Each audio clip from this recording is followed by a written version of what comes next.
Hello, welcome everyone.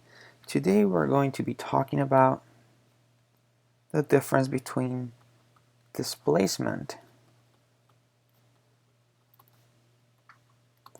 and distance traveled.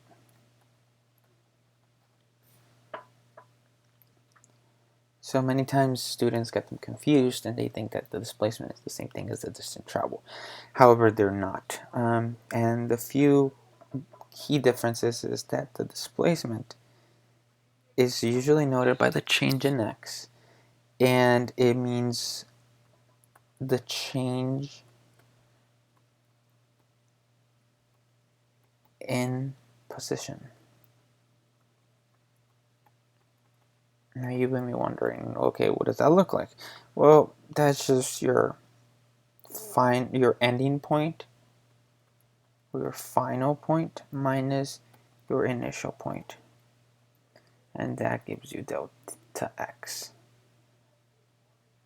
And now, so for as an example, if you're going, you start, let's say you're home, you start at your house, you go out in the morning, you go running, and you go in a loop around your neighborhood, circle.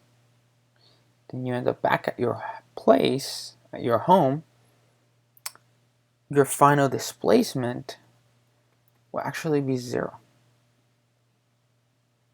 Your displacement will be 0 because your final position is the same as your initial. So 1 minus 1 is 0, or 2 minus 2 is 0.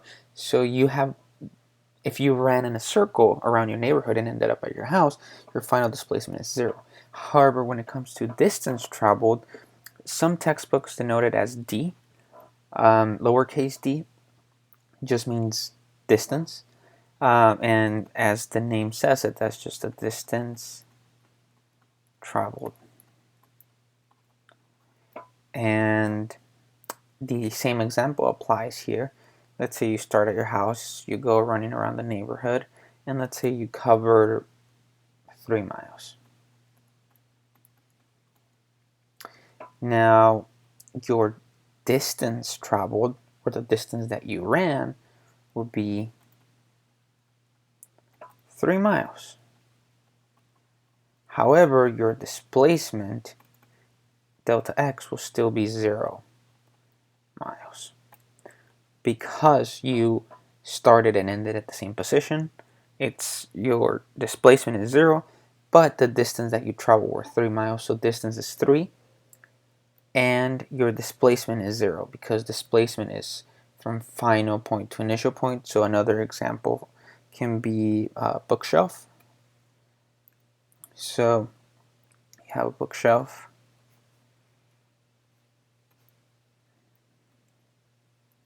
Not an artist here, so bear with me, please.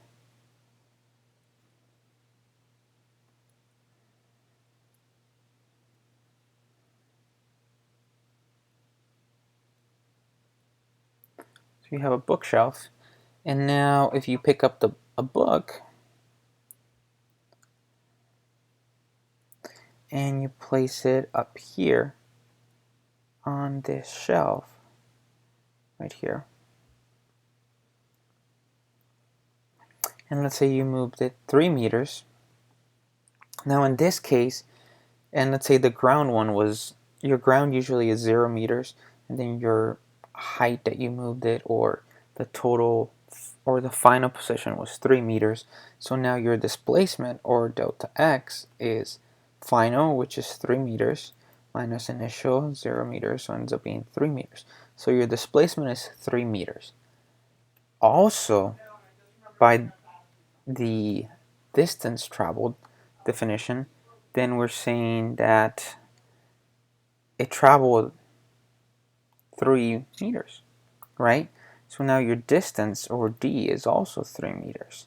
So this is why many times students get them confused, because sometimes they are the same.